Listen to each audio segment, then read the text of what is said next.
नियम सार प्रथम जीव अधिकारनी गाथा नंबर 9 नवमी गाथाમાં આપણી ચર્ચા ચાલી રહી છે। પાન 21 અને 22 ઉપર ટીકા છે।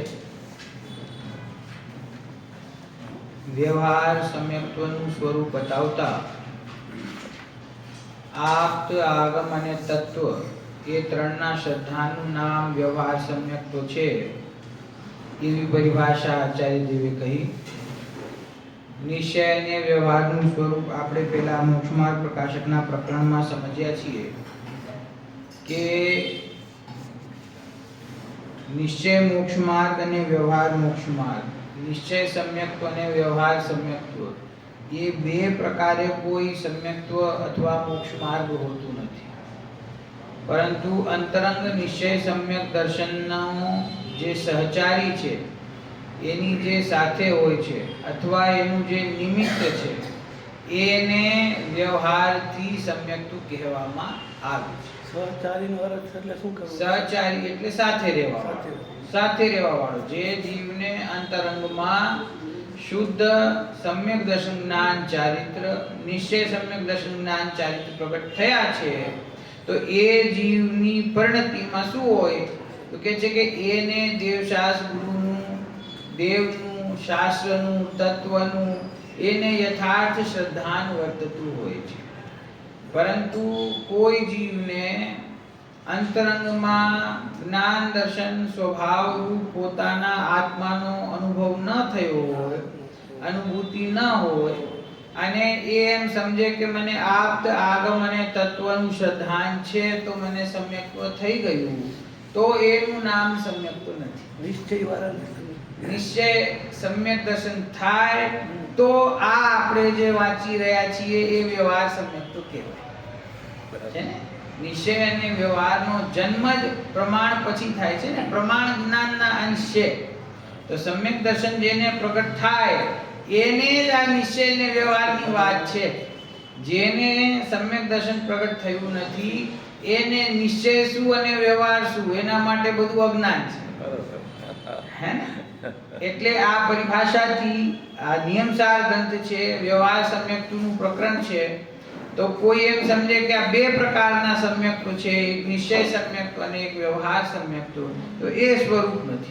પણ આ નિશ્ચય સમ્યક્ત્વની સાથે આ સહચારી ભાવ છે, તેથી એનું કથન અહીંયા કરવામાં આવે છે, બરાબર। એમાં આપ્તના શ્રદ્ધાની વાત થઈ।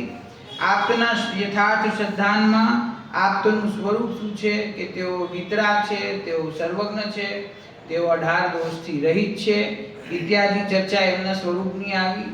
त्यार पछी आगमनी वात आवी के जे आप्तना मुखमांथी निकळेली वाणी छे जे समस्त जगतनुं स्वरूप कहेवामां समर्थ छे, बराबर छे। एनुं नाम अने जे पापोपदेशथी रहित छे, पाप सूत्रथी हिंसादिथी रहित छे, जेमां वितरागताने ज श्रेयस्कर सिद्ध करवामां आवे छे एनुं नाम आगम छे। ए आगममां तत्वार्थ कहेवामां आव्या छे। तो हवे आगममां जे तत्वार्थ कहेवामां आव्या एनी चर्चा चाली रही छे। नवमी गाथामां तत्वार्थ एटले के द्रव्योनी चर्चा छे। 6 द्रव्य जीव, उद्गल, धर्म, अधर्म, आकाश अने काल, ए 6 द्रव्योनुं स्वरूप शुं, एमनी परिभाषा शुं, एनी चर्चा અહીં આવી। एमांथी जीव द्रव्यनी चर्चा આપણે વાંચી। ए जीव द्रव्यनी अंदर बे मुख्य शब्दों अहींया आव्या के एक ए जीव छे ए शुद्ध सद्भूत व्यवहारथी केवल ज्ञान आदि शुद्ध गुणोनो आधार होवाने लीधे कार्य शुद्ध जीव छे। शुं कह्युं? केवल ज्ञान आदि शुद्ध गुणोनो आधार होवाने लीधे ते कार्य शुद्ध जीव छे, बराबर। एवी एक परिभाषा आवी। પછી અશુદ્ધતાની પરિભાષા આવી અને ત્યાર પછી શુદ્ધ નિશ્ચયથી સહજ જ્ઞાનાદિ પરમ સ્વભાવ ગુણોનો આધાર હોવાને લીધે કારણ શુદ્ધ જીવ છે। આ બે પરિભાષા થઈ આ। એ શુદ્ધ સદ્ભૂત વ્યવહાર નહીંથી અને એક શુદ્ધ નિશ્ચયથી। હું સ્પીડમાં તો નથી જતો ને, આટલી ચર્ચા આપણે થઈ ગઈ છે એટલે હું આ લઈ લઉં છું ફટાફટ. રિવિઝન. શુદ્ધ સદ્ભુત વ્યવહાર નહીંથી શું છે કે કેવળ જ્ઞાનાદિ ગુણોનો આધાર જીવ છે. માટે તે કે કયો જીવ છે તો કે કાર્ય શુદ્ધ જીવ છે. અને એ કાર્ય શુદ્ધ જીવ કઈ રીતે પ્રગટ થયો તો કે છે કે એ પોતાના સ્વભાવની ભાવનાથી પ્રગટ થયો, સ્વભાવના આધારથી પ્રગટ થયો. તો સ્વભાવ કેવો છે કે સ્વભાવ શુદ્ધ નિશ્ચયથી સહજ જ્ઞાન આદિ પરમ સ્વભાવ ગુણોનો આધાર હોવાને લીધે કારણ શુદ્ધ જીવ છે. એટલે કે એ કારણ છે અને એના આશ્રયે જે શુદ્ધ પરિણતિ પ્રગટ થઈ તે કાર્ય છે. તો કેવળ જ્ઞાન આદિ રૂપ શુદ્ધ પરિણતિ પ્રગટ થઈ તો અનંત પરમાત્માને, સિદ્ધ પરમાત્માને કાર્ય પરમાત્મા કહેવામાં આવે છે. અને જેના આશ્રયે સિદ્ધ દશા પ્રગટ થાય છે એવા પોતાના પરમ પારણામિક ભાવને કારણ પરમાત્મા કહેવામાં આવે છે. કારણ જીવ કહો, કારણ પરમાત્મા કહો, કાર્ય પરમાત્મા કહો, કાર્ય જીવ કહો, એક જ વાત છે. બરાબર? પંડિતજી, શક્તિ બધી કારણ છે અને વ્યક્તિ બધી કાર્ય છે. કાર્ય, હા, એમ જ છે. જો આપણે હજી આ ફૂટનોટ છે એ ફૂટનોટ વાંચશું એટલે આપણને ખ્યાલ આવશે. કારણ પરમાત્મા અને કાર્ય પરમાત્મા, કારણ જીવ અને કાર્ય જીવ એનો ખુલાસો નીચે આપેલો છે. દરેક જીવ છે ને ફૂટનોટ બધામાં નીચે, દરેક જીવ શક્તિ અપેક્ષાએ શુદ્ધ છે. પાનું 21 ની નીચે દરેક જીવ શક્તિ અપેક્ષાએ શુદ્ધ છે અર્થાત સહજ જ્ઞાનાદિક સહિત છે. તેથી દરેક જીવ કારણ શુદ્ધ જીવ છે. શું કહ્યું? પ્રત્યેક જીવની અંદર સહજ જ્ઞાન આદિ અનંત ગુણો છે, તેથી તે કારણ શુદ્ધ જીવ છે. બરાબર? જે કારણ શુદ્ધ જીવને ભાવે છે, તેનો આશ્રય કરે છે, તે વ્યક્તિ અપેક્ષાએ શુદ્ધ કેવળ જ્ઞાન આદિ સહિત થાય છે અર્થાત કાર્ય શુદ્ધ જીવ થાય છે. શું થયું? કારણ શુદ્ધ જીવનો આશ્રય લેતા જે કેવળ જ્ઞાનાદિ શુદ્ધ પરિણતિ પ્રગટ થઈ એનાથી જીવ સહિત થયો તે જીવ કેવો થઈ ગયો કે તે કાર્ય શુદ્ધ થઈ ગયો. આ કારણ શુદ્ધ ને કાર્ય શુદ્ધ એટલે શું? કરવા યોગ્ય જે કાર્ય હતું એ અનંત પરમાત્માને પ્રગટ થયું માટે તેઓ કાર્ય જીવ.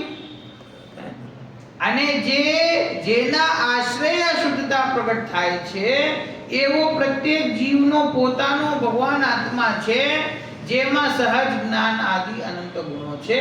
તો એ કેવો છે કે એ કારણ જીવ છે. તો કારણ જીવ, કારણ પરમાત્મા તો બધા છે અને એ કારણ રૂપ સ્વભાવનો જે આશ્રય લે છે તેની પરિણતિમાં શુદ્ધતા પ્રગટ થતા તે કાર્ય જીવ બને છે. સમજી ગયા? શક્તિમાંથી વ્યક્તિ થાય છે માટે શક્તિ કારણ છે અને વ્યક્તિ કાર્ય છે. જે અંદરમાં સ્વભાવમાં શક્તિ પડી હોય એ શક્તિની જ વ્યક્તિ થાય છે. શક્તિ અંદર છે, સ્વભાવની અંદર અનંત શક્તિ રહેલી છે. એ અનંત શક્તિ પ્રગટ કોને થાય કે જે સ્વભાવનો આશ્રય લે છે એને પ્રગટ થાય છે. તો જે કારણ શુદ્ધ જીવનો આશ્રય કરે છે એ કાર્ય શુદ્ધ જીવ બની જાય છે. કારણ શુદ્ધ એટલે કે શક્તિ અને કાર્ય શુદ્ધ એટલે કે એ શક્તિની વ્યક્તિ. આમ હોવાથી શક્તિ રૂપ શુદ્ધતા વાળા જીવને કારણ શુદ્ધ જીવ કહેવાય છે અને વ્યક્ત શુદ્ધતા વાળા જીવને કાર્ય શુદ્ધ જીવ કહેવાય છે. કારણ શુદ્ધ એટલે કારણ અપેક્ષાએ શુદ્ધ અર્થાત શક્તિ અપેક્ષાએ શુદ્ધ. કાર્ય શુદ્ધ એટલે કે કાર્ય અપેક્ષાએ શુદ્ધ અર્થાત વ્યક્તિ અપેક્ષાએ શુદ્ધ. તો આ પ્રકારે અહીંયા જે જીવની પરિભાષાઓમાં આ કારણ શુદ્ધ જીવ અને કાર્ય શુદ્ધ જીવ બે શબ્દો આવ્યા એનો વિસ્તાર અહીંયા કર્યો. એ ખ્યાલમાં રહેવું જોઈએ. બરાબર. જીવમાં, આત્મામાં જે અનંત શક્તિઓ છે તે અનંત શક્તિઓ સ્વભાવમાં હોવા છતાં પણ અજ્ઞાનીને એનો અંશ માત્ર પણ પ્રગટ નથી. જ્યારે જીવ સમ્યક દર્શન જ્ઞાન ચારિત્ર પ્રગટ કરે છે, પોતાના સ્વરૂપની અનુભૂતિ કરે છે, ત્યારે સમ્યક દર્શન જ્ઞાન ચારિત્ર પ્રગટ થતા ત્યાં સ્વભાવનો અંશ પ્રગટ થયો. બરાબર. એ સ્વભાવનો અંશ પ્રગટ થતા બાકીના પણ જે અનંત ગુણો છે, બાકીની જે અનંત શક્તિઓ છે, એનો પણ અંશ ત્યાં પ્રગટ થયો. ઓહ, બરાબર. સમજી ગયા? સ્વભાવમાં છે પણ પ્રગટતા ક્યારે થાય? પ્રગટતા ક્યારે થાય? કે અનુભૂતિ થાય ત્યારે એની પ્રગટતા છે. જેમ કે સર્વજ્ઞત્વ જીવનો સ્વભાવ છે, તો સર્વજ્ઞત્વ સ્વભાવમાં કોઈને એવો ભ્રમ થઈ જાય, આ મોક્ષમાં પ્રકાશકમાં પણ આવી ગયું કે અમને સર્વજ્ઞત્વ સ્વભાવ છે તો અમને વર્તમાન જ કેવળ જ્ઞાન પ્રગટ છે. તો કે વર્તમાનમાં કેવળ જ્ઞાન પ્રગટ નથી. સમજી ગયા? એ વર્તમાનમાં કેવળ જ્ઞાન પ્રગટ ન થાય, એ તો સમ્યક દર્શન થાય ત્યારે પણ પ્રગટ ન થાય. બરાબર. એ તો જ્યારે ઘાતી કર્મનો અભાવ થાય ત્યારે જ એ પ્રગટ થાય. એનો કોઈ અંશ પહેલા પ્રગટ થઈ જાય એવું બનતું નથી. બાકીના અનંત ગુણ છે, અનંત સુખ છે, તો આપ સુખ સ્વભાવ છે ને આપણો, તો સુખ સ્વભાવ છે તો એ સુખ વર્તમાનમાં પ્રગટ છે કે નહીં?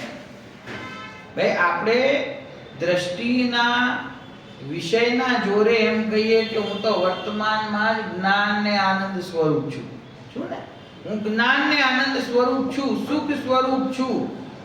તો જ્ઞાન આનંદ ને સુખ સ્વરૂપ હું છું, એ કથનનો મર્મ શું છે ખ્યાલમાં રહેવો જોઈએ. અહીંયા શું કહ્યું કે કારણ અપેક્ષાએ શુદ્ધની વાત છે. બરાબર. હું કોણ છું? કારણ શુદ્ધ જીવ છું ને, તો કારણ અપેક્ષાએ શુદ્ધતા છે, એટલે કે એ સુખ સ્વભાવ છે, એ વર્તમાનમાં વ્યક્ત નથી, કારણમાં પડેલું છે. બરાબર. કારણ છે, પછી એની અનુભૂતિ કરો તો એનો અંશ પ્રગટ થાય, તો કાર્ય શુદ્ધતા કહેવાય. ખાલી કારણમાં રહેલું છે એનું સ્વરૂપ શાસ્ત્રમાંથી વાંચીને આપણે પ્રસન્ન થતા રહીએ, હું તો સુખ સ્વભાવી છું, હું તો જ્ઞાન સ્વભાવી છું, હું તો દર્શન સ્વભાવી છું, હું તો અનંત જ્ઞાન આદિ અનંત ગુણોનો પિંડ છું. ખાલી બોલવાથી કંઈ થતું નથી, કેમ કે આ બધા ગુણો કારણ રૂપે પડેલા છે. શુદ્ધતા કારણ રૂપે રહેલી છે. સમજી ગયા? તો એ કારણ સ્વરૂપ આત્માનો અનુભવ કરે પરિણતિ, તો એ કાર્યમાં પ્રગટ થાય.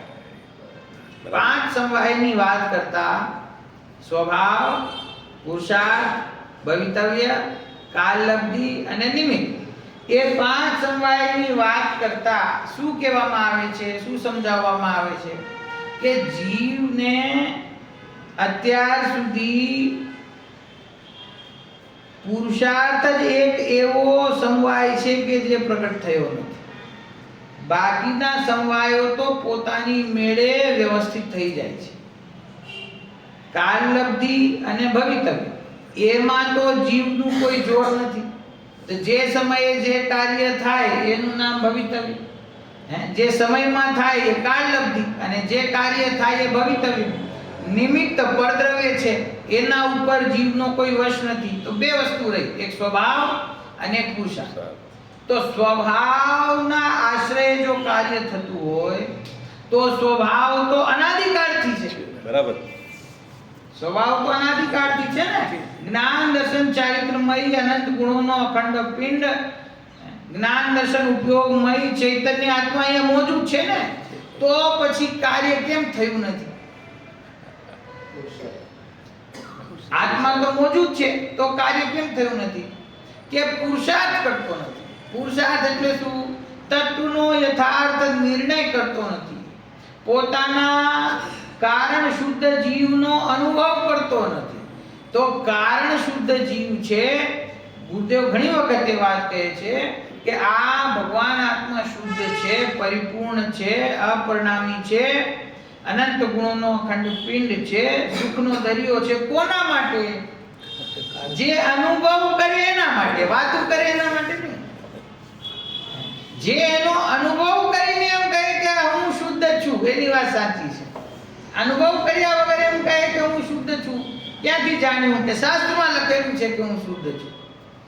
એ શાસ્ત્રના લખેલા શુદ્ધથી તમે શુદ્ધ થઈ જવાના નથી. બરાબર.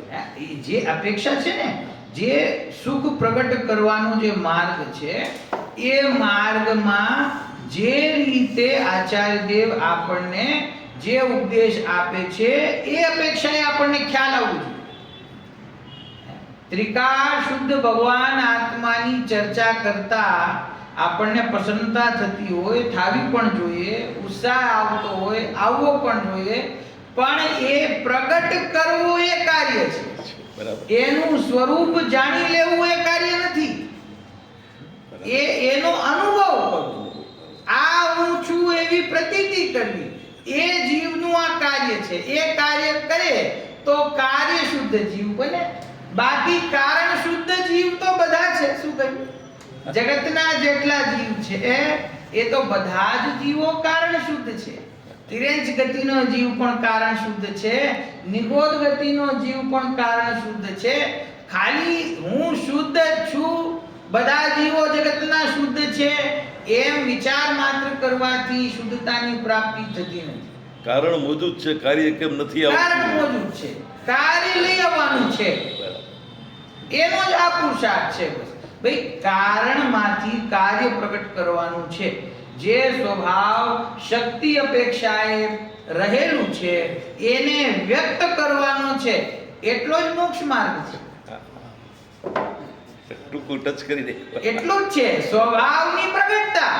જે સ્વભાવ અંતરંગમાં સદાકાળ વિદ્યમાન છે એ સ્વભાવની પરિણતિમાં પ્રગટતા, એનું નામ મોક્ષ માર્ગ. આંશિક પ્રગટતા થાય તો મોક્ષ માર્ગ, ને પૂર્ણ પ્રગટતા થાય તો મોક્ષ. અને સ્વભાવ તો પહેલેથી પરિપૂર્ણ જ છે પ્રત્યેક જીવ. જો જે જીવ જે બાહ્ય પરિણતિમાં, બાહ્ય પુરુષાર્થમાં શરીર સંબંધી પુરુષાર્થ કરીને સુખને શોધતો હોય, એને એમ સમજાવવામાં આવે છે કે જ્યાં સુધી સ્વભાવનો આશ્રય નહીં કરે ત્યાં સુધી પરિણતિમાં શુદ્ધતા કેવી રીતે પ્રગટ થાય? તો તારો સ્વભાવ શુદ્ધ છે, તું સ્વયં જ્ઞાન સ્વરૂપ છો, તું સ્વયં આનંદ સ્વરૂપ છો. એવા સ્વરૂપનો અભ્યાસ કર, એવા સ્વરૂપનો પરિચય કર, એવા સ્વરૂપની પ્રતીતિ કર. અહીંયાથી અહીંયા લઈ આવે. હા, બહારમાં ઉપયોગ ભટકતો હોય ને તો એને સ્વભાવમાં લઈ આવે. પછી સ્વભાવમાં આવે તો નહીં, સ્વભાવની વાત કરતા શીખી જાય કે હું શુદ્ધ છું, હું જ્ઞાનમય છું, હું આનંદમય છું. પછી આખો જીવન ખાલી શુદ્ધ સ્વભાવની વાત કરે, એ પ્રગટ કેમ થાય એનો ઉપાય ન કરે, તો એ બે બાજુ ખોટું છે. બહારમાં ઉપયોગ ભટકે તોય કાર્ય નહીં થાય, અને શુદ્ધ સ્વભાવની વાત કરે તોય કાર્ય નહીં થાય. એ કારણ શુદ્ધ જીવ જે છે એ જ્યાં સુધી કાર્ય શુદ્ધ જીવ ના બની જાય ત્યાં સુધી પોતાનું હિત નહીં થાય. લૌકિકમાં કહે છે ને આ ખાલી વાતું જ કરે છે. આ એવું જ છે, આ એવું જ છે. લૌકિક વાતું કરે તો ભાઈ બધા નામ ધરે, પણ અહીંયા વાત કરે તો સારું લાગે. પોતાને આનંદ આવે ને બીજાને આનંદ આવે, પણ ખાલી વાતનો આનંદ લેવાનો નથી, આત્માનો અનુભવ નહીં કરે તો એને ખરેખર અતિન્દ્રિય સુખ પ્રગટ નહીં થાય. અને પ્રયોજન તો સુખ પ્રગટ કરવાનું છે. બરાબર? તો આપણે આ જીવની વિભિન્ન પરિભાષાઓ અહીંયા આપી. જુદી જુદી અપેક્ષાએ જીવને શુદ્ધ પણ કહ્યો, એના ગુણ પણ શુદ્ધ છે, એની પર્યાયો પણ શુદ્ધ છે, એવું કથન પણ કર્યું. પછી જીવ અશુદ્ધ છે, એના ગુણો અશુદ્ધ છે, એની પર્યાયો પણ અશુદ્ધ છે, એવી વાત કરી. જીવ સ્વયં કારણ શુદ્ધ રૂપ છે, જીવ કાર્ય શુદ્ધ રૂપ છે, એવી વાત કરી. બરાબર? તો આ વિભિન્ન પ્રકારે નિશ્ચયથી, વ્યવહારથી, પ્રમાણથી જે વસ્તુનું જીવ દ્રવ્યનું સ્વરૂપ આગમમાં બતાવ્યું છે, આવું મળવું અઘરું છે. આ આચાર્ય દેવે આ ટીકામાં એક પેરેગ્રાફમાં જીવની બધી પરિભાષાઓ અહીંયા ગ્રહણ કરી લીધી છે. બરાબર? 6 દ્રવ્યના સ્વરૂપની ચર્ચા ચાલી રહી છે, એમાંથી આ જીવની વાત થઈ. હવે આગળ વળી જે હવે ટીકામાં આવી ગયો જીવ પછીના પેરેગ્રાફમાં. બરાબર? વળી જે ગલન પૂર્ણ સ્વભાવ સહિત છે, અર્થાત છૂટા પડવાના અને ભેગા થવાના સ્વભાવ વાળું છે, તે પૂદગલ છે. આ પૂદગલ શ્વેત આદિ વર્ણોના આધારભૂત મૂર્ત છે. આના મૂર્ત ગુણો છે. આ અચેતન છે, આના અચેતન ગુણો છે. આ પૂતગલની પરિભાષા. પૂતગલ કોને કહેવાય? કે જેની અંદર સ્પર્શ, રસ, ગંધ અને વર્ણ એવા ગુણો હોય છે, અને જે પૂતગલ પૂરણ અને ગલન સ્વભાવ વાળું છે. એટલે કે જેની અંદર જે પરમાણુઓ છે એ પરમાણુઓ સ્વયમેવ ભેગા થાય અને સ્વયમેવ છૂટા પડી જાય, અમુક ભેગા થાય, અમુક છૂટા પડી જાય, એવી પ્રક્રિયા જેમાં નિરંતર ચાલતી હોય, અને જેમાં સ્પર્શ, રસ, ગંધ, વર્ણ હોવાથી જે મૂર્ત છે. મૂર્ત એટલે શું? મૂર્તિ. મૂર્તિ એટલે રૂપી. રૂપી એટલે જેમાં સ્પર્શ, રસ, ગંધ, વર્ણ હોય એનું નામ રૂપી છે. તો કે છે એ દ્રવ્ય છે તે કેવું છે? પૂતગલ દ્રવ્ય. કે પૂતગલ દ્રવ્ય અચેતન છે. પૂતગલ દ્રવ્ય અચેતન છે તો એના ગુણો કેવા છે? કે એના ગુણો પણ અચેતન છે. બરાબર. જીવ છે એ ચૈતન્ય રૂપ છે અને પૂતગલ છે તે અચેતન છે. તો દ્રવ્ય અચેતન, એના સમસ્ત ગુણો પણ અચેતન.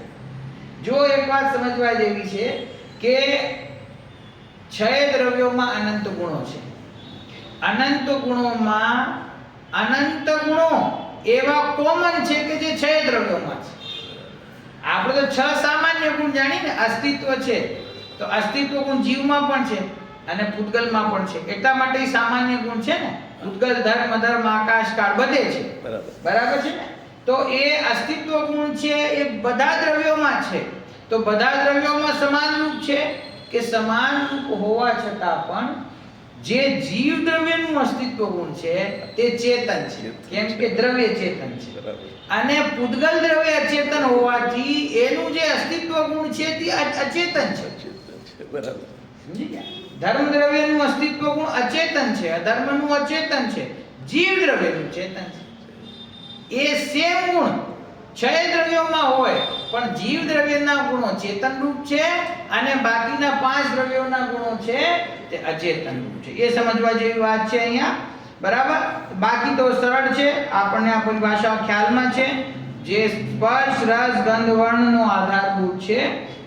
રૂપી તમે જેને કહો છો, મૂર્ત જેને કહો છો, ઘણી વખત પૂતગલને રૂપી કહેતા એવી પરિભાષા આપણા મગજમાં બેસી જાય છે કે જે દેખાય છે એ પૂતગલ છે. જીવ દેખાતો નથી, ધર્મ, અધર્મ, આકાશ, કાળ એ દેખાતા નથી, તો દેખાય છે શું? પૂતગલ. પૂતગલ દેખાય છે એ વાત સાચી, પરંતુ પૂતગલની પરિભાષા એવી નથી કે જે આંખેથી દેખાય એ પૂતગલ. કેમ? કેમ કે કર્મ પરમાણુઓ જળ હોવા છતાં સૂક્ષ્મ છે, તેથી દેખાતા નથી આંખેથી. એવા ઘણા પ્રકારના પૂતગલ પરમાણુઓ સૂક્ષ્મ છે જે આંખોથી દેખાતા નથી. તો એનું સ્કંદ બને છે, એ ભેગા થાય ને પરમાણુ, અસંખ્ય પરમાણુઓનો સ્કંદ બને ત્યારે આપણને આંખેથી દેખાય છે. અસંખ્ય પરમાણુઓનો સ્કંદ. અને શુદ્ધ પરમાણુ જે પૂતગલ દ્રવ્ય છે ને, તો શુદ્ધ પૂતગલ દ્રવ્ય શું છે? પૂતગલ દ્રવ્યનો એક પરમાણુ જેનો બીજો ભેદ ન થઈ શકે, બીજો વિભાગ ન થઈ શકે. તો એવો જે શુદ્ધ પૂતગલ પરમાણુ છે એ તો આંખે નથી દેખાતો. એ તો જ્યારે સ્કંદ બને, આ અનંત પરમાણુઓ ભેગા થાય ત્યારે આ વસ્તુની રચના થઈ, તો એ આપણને દેખાય છે. પરંતુ જો એક પરમાણુ હોય, બે પરમાણુ હોય તો એ દેખાય નહીં. તો પછી જે દેખાય છે એ પૂતગલ એવી પરિભાષા નથી. જે દેખાય છે તે રૂપી અને ન દેખાય તે અરૂપી એવી પરિભાષા નથી. તો કેવી પરિભાષા છે? કે જેમાં સ્પર્શ, રસ, ગંધ, વર્ણ રૂપ ગુણો છે તે રૂપી છે, અને જેમાં સ્પર્શ, રસ, ગંધ, વર્ણ નથી તે અરૂપી છે. બરાબર. તો આ પૂતગલ દ્રવ્ય એ અચેતન છે, મૂર્ત છે અર્થાત રૂપી છે, અને અચેતન હોવાથી એના ગુણો પણ અચેતન છે. હવે આગળ ધન દ્રવ્ય.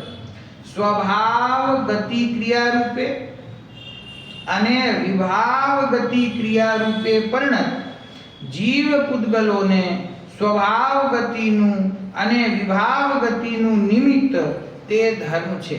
ધર્મ એટલે આ કયું ધર્મ? જૈન ધર્મની વાત નહીં. ધર્મ એટલે ધર્મ દ્રવ્ય. 6 દ્રવ્યમાં જે ત્રીજા ક્રમાંકનું દ્રવ્ય છે એની વાત છે ધર્મ દ્રવ્ય. એ ધર્મ દ્રવ્યની પરિભાષા શું છે? સામાન્ય પરિભાષા આપણને ખ્યાલ જ છે કે ગતિ, જે જીવ અને પૂતગલો ગતિ કરતા હોય એને ગતિ કરવામાં જે નિમિત્ત છે તેનું નામ ધર્મ દ્રવ્ય છે, બરાબર? પણ અહીંયા બે શબ્દ વિશેષ મૂક્યા, એક સ્વભાવ ગતિ ક્રિયા રૂપે અને વિભાવ ગતિ ક્રિયા રૂપે. એનો અર્થ શું છે? ફૂટનોટમાં આપેલો છે, ત્યાં હા, ફૂટનોટમાં હું વાંચું છું, 1 નંબરનો ફૂટનોટ છે ને નીચે, બીજો પેરેગ્રાફ. 14મા ગુણસ્થાનના અંતે જીવ ઉર્ધ્વગમન સ્વભાવથી લોકાંતે જાય છે તે જીવની સ્વભાવ ગતિ ક્રિયા છે, અને સંસાર અવસ્થામાં કર્મના નિમિત્તે ગમન કરે તે જીવની વિભાવ ગતિ ક્રિયા છે. આ જીવની વાત થઈ. એક છૂટો પરમાણુ ગતિ કરે તે પૂતગલની સ્વભાવ ગતિ ક્રિયા છે, અને પૂતગલ સ્કંદ ગમન કરે તે પૂતગલની એટલે કે સ્કંદમાંના દરેક પરમાણુની વિભાવ ગતિ ક્રિયા છે. આ સ્વાભાવિક તેમજ વૈભાવિક ગતિ ક્રિયામાં ધર્મ દ્રવ્ય નિમિત્ત માત્ર છે. આ શું કહ્યું? આ જરા સૂક્ષ્મતાથી સમજાવ્યું. ગતિ કરતા જીવ અને પૂતગલો એ તો આપણને ખ્યાલમાં છે, પણ સ્વભાવ ગતિ અને વિભાવ ગતિ. તો જીવની એક સ્વભાવ ગતિ છે, એક વિભાવ ગતિ છે. સ્વભાવ ગતિ એટલે શું? 14મા ગુણસ્થાનના અંતમાં જ્યારે આયુષ્ય પૂરું થાય અને જીવ સિદ્ધ દશા તરફ ગમન કરે છે, તો સિદ્ધ દશા તરફ ગમન કરતો જે જીવ છે એ ગમન કઈ રીતે કરે છે? સ્વભાવ ગતિ.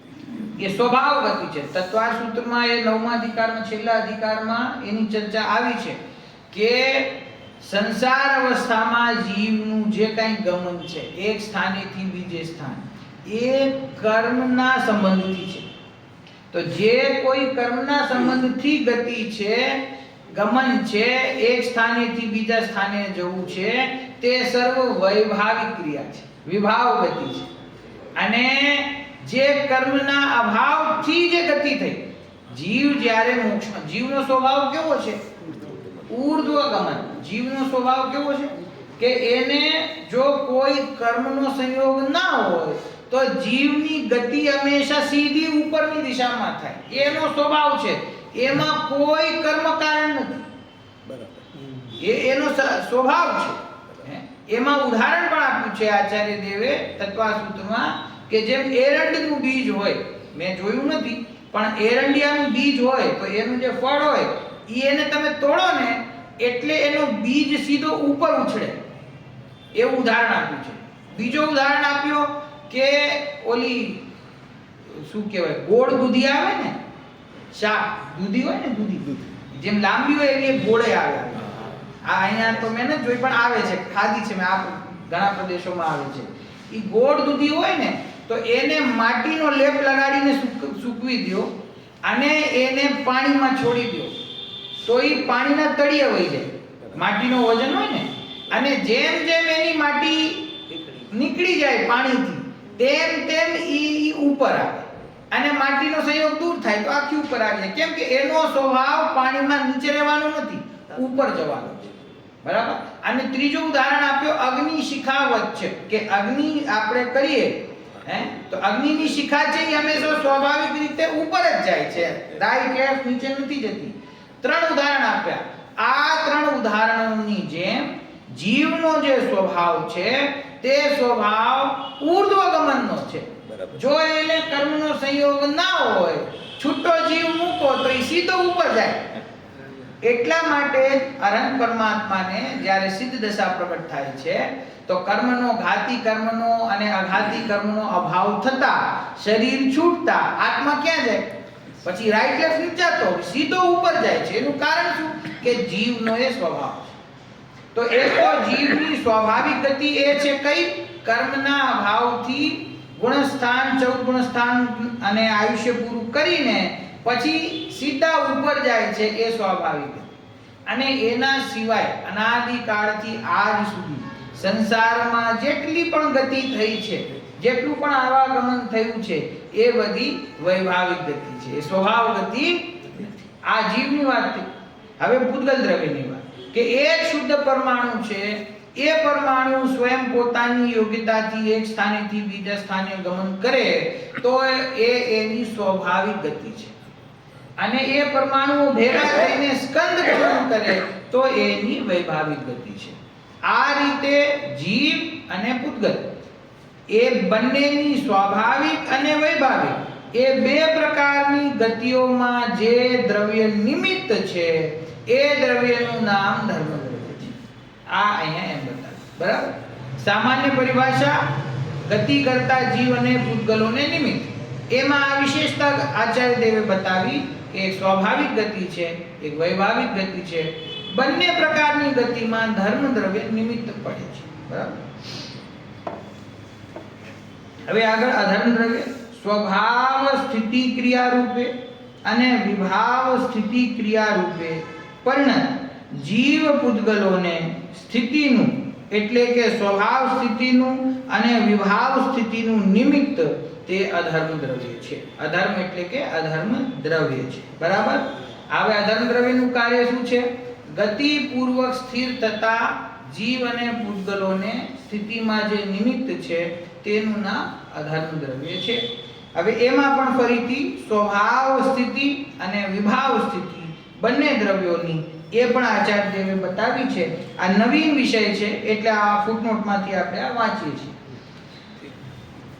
સિદ્ધ દશામાં જીવ સ્થિર રહે તે જીવની સ્વાભાવિક સ્થિતિ ક્રિયા છે. સ્વાભાવિક સ્થિતિ શું છે? સિદ્ધ દશામાં સ્થિર રહેવું તે. અને સંસાર દશામાં સ્થિર રહે તે જીવની વૈભાવિક સ્થિતિ ક્રિયા છે. એકલો પરમાણુ સ્થિર રહે તો તે પર પૂતગલની સ્વાભાવિક સ્થિતિ ક્રિયા છે, અને સ્કંદ સ્થિર રહે તે પૂતગલની એટલે કે સ્કંદના દરેક પરમાણુની વૈભાવિક સ્થિતિ ક્રિયા છે. આ જીવ પૂતગલની સ્વાભાવિક તેમજ વૈભાવિક સ્થિતિ ક્રિયામાં અધર્મ દ્રવ્ય નિમિત્ત માત્ર છે. શું? જીવની સ્વાભાવિક સ્થિતિ કઈ છે? સિદ્ધ દશામાં જઈને સ્થિર થઈ જાય એની સ્વાભાવિક સ્થિતિ છે. અને બાકી જગતમાં ક્યાંય પણ સ્થિરતાથી બેઠો હોય, આપણે અહીંયા ખુરશીમાં બેઠા છીએ તો અધર્મ દ્રવ્ય નિમિત્ત છે ને, તો આ સ્વાભાવિક સ્થિતિ છે કે વૈભાવિક? વૈભાવિક સ્થિતિ છે. તો સ્વાભાવિક સ્થિતિ કઈ? સિદ્ધ દશામાં જઈને બેસી જાય તો સ્વાભાવિક સ્થિતિ છે. વાં સ્થિર થઈ જાય તો સ્વાભાવિક સ્થિતિ છે. તો આ જીવની સ્વાભાવિક અને વૈભાવિક સ્થિતિ કર્મ સાપેક્ષ છે તે બધી વૈભાવિક સ્થિતિ, અને કર્મથી રહિત છે તે સ્વાભાવિક સ્થિતિ. અને પૂતગલ દ્રવ્ય જે છે એનો એક શુદ્ધ પરમાણુ સ્થિર રહે એની સ્વાભાવિક સ્થિતિ, અને એ સ્કંદ એનું સ્થિર રહે, ગતિ કરતું હોય અને પછી સ્થિર થઈ જાય તો એની વૈભાવિક સ્થિતિ. આ પ્રકારે જીવ અને પૂતગલ એ બંનેને સ્વાભાવિક અને વૈભાવિક સ્થિતિમાં જે નિમિત્ત છે એટલે કે રોકાવામાં, એક સ્થાને રહેવામાં જે નિમિત્ત છે એનું નામ અધર્મ દ્રવ્ય છે. સામાન્ય ઉદાહરણ શું છે કે યાત્રી રસ્તા ઉપર ચાલીને આવતો હોય તડકામાં, અને વૃક્ષ હોય તો વૃક્ષની નીચે આવીને બેસી જાય ને, તો એને છાયો મળ્યો તો એને નિમિત્ત પડ્યું રોકાવામાં. આ સ્થૂળ ઉદાહરણ છે અધર્મ દ્રવ્યને સમજવા માટે. બરાબર. અધર્મ દ્રવ્યનું સ્વરૂપ શું? સ્વયં ગમન પૂર્વક સ્થિતિ કરતા જીવ અને પૂતગલોને જે સ્થિતિમાં નિમિત્ત છે તેનું નામ અધર્મ દ્રવ્ય છે. બરાબર. આ પ્રમાણે જીવની, પૂતગલ દ્રવ્યની, ધર્મની અને અધર્મ દ્રવ્યની એ ચાર દ્રવ્યોની અહીંયા પરિભાષા આપણે વાંચી. બે પરિભાષાઓ બહુ નાની નાની છે, આકાશની અને કાળની, એ પણ હું વાંચી જાઉં છું. બાકીના પાંચ દ્રવ્યોને એટલે આકાશ સિવાય જીવ, પૂતગલ, ધર્મ, અધર્મ અને કાળ એ પાંચ દ્રવ્યોને અવકાશદાન એટલે કે અવકાશ દેવો તે જેનું લક્ષણ છે તે આકાશ છે. આકાશની શક્તિ શું છે? અવગાહન હેતુત્વ, કે જે સમસ્ત દ્રવ્યોને અવગાહન આપે છે. અવગાહન એટલે રહેવાની જગ્યા આપે છે, એનું નામ આકાશ. 6 દ્રવ્યો ક્યાં સ્થિત છે? કે આકાશમાં સ્થિત છે. તો બાકીના 5 દ્રવ્યોને જે રહેવાનું સ્થાન આપે છે, અવકાશ આપે છે, એને શું કહેવાય છે? આકાશ દ્રવ્ય. આપે છે ને એને રહેવામાં નિમિત્ત પડે છે. સમજી ગયા? આપે છે એવી ભાષા, પણ ખરેખર પાંચે દ્રવ્યોને અવકાશમાં સ્થાન દેવામાં જે નિમિત્ત પડે છે એવું જેનું લક્ષણ છે તેનું નામ આકાશ છે. બરાબર. બાકીના પાંચ દ્રવ્યોને વર્તનાનું નિમિત્ત તે કાળ છે. કાળ દ્રવ્ય કોને કહેવાય? જે બાકીના પાંચ દ્રવ્યોને એટલે જીવ, ઉદ્ગલ, ધર્મ, અધર્મ અને આકાશ એ પાંચ દ્રવ્યોના પરિણમનમાં, વર્તના એટલે પરિણમન, એના પરિણમનમાં જે નિમિત્ત છે તેનું નામ કાળ દ્રવ્ય છે. જીવ સિવાયના ચાર અમૂર્ત દ્રવ્યોના શુદ્ધ ગુણો છે. આ શું કહ્યું? જીવ સિવાયના ચાર અમૂર્ત એટલે ભૂતગલ પણ છૂટી ગયું, ધર્મ, અધર્મ, આકાશ અને કાળ એ ચાર દ્રવ્યોના શુદ્ધ ગુણો છે. તેમના પર્યાયો પણ તેવા જ એટલે કે શુદ્ધ જ છે. આપણે કહીએ છીએ ને ધર્મ, અધર્મ, આકાશ, કાળ, એમાં કોઈ વૈભાવિક પરિણમન છે નહીં. એના ગુણો પણ શુદ્ધ અને એનું પરિણમન પણ શુદ્ધ. અને જીવ સિવાયના અમૂર્ત કયા? તો આ ચાર અમૂર્ત. તો કોણ રહી ગયું? કે એક જીવ રહી ગયું અને એક પૂતગલ રહી ગયું. એ બેના ગુણો અને પર્યાયો શુદ્ધ પણ છે અને અશુદ્ધ પણ છે. સ્વભાવમાં સ્થિર થાય તો શુદ્ધતા અને બહારમાં ભટકે તો અશુદ્ધતા. પૂતગલ છે એ પરમાણુ રૂપ રહે તો શુદ્ધતા અને સ્કંદ રૂપ થાય તો અશુદ્ધતા. બે દ્રવ્યમાં ગુણો અને પરિણામોનું, પર્યાયોનું સ્વાભાવિક અને વૈભાવિક બંને રીતે પરિણમન છે. ધર્મ, અધર્મ, આકાશ અને કાળમાં કોઈ પણ પ્રકારનું વૈભાવિક ગુણ પણ નથી અને વૈભાવિક પરિણમન પણ એનું છે નહીં. આ પ્રમાણે આ છ દ્રવ્યના પરિભાષાઓની ચર્ચા રૂપે આ 9મી ગાથા છે. હવે આપણે આગળનો શ્લોક અને 10મી ગાથાની ચર્ચા કાલે કરીશું. અત્યારે સમય થઈ ગયો છે.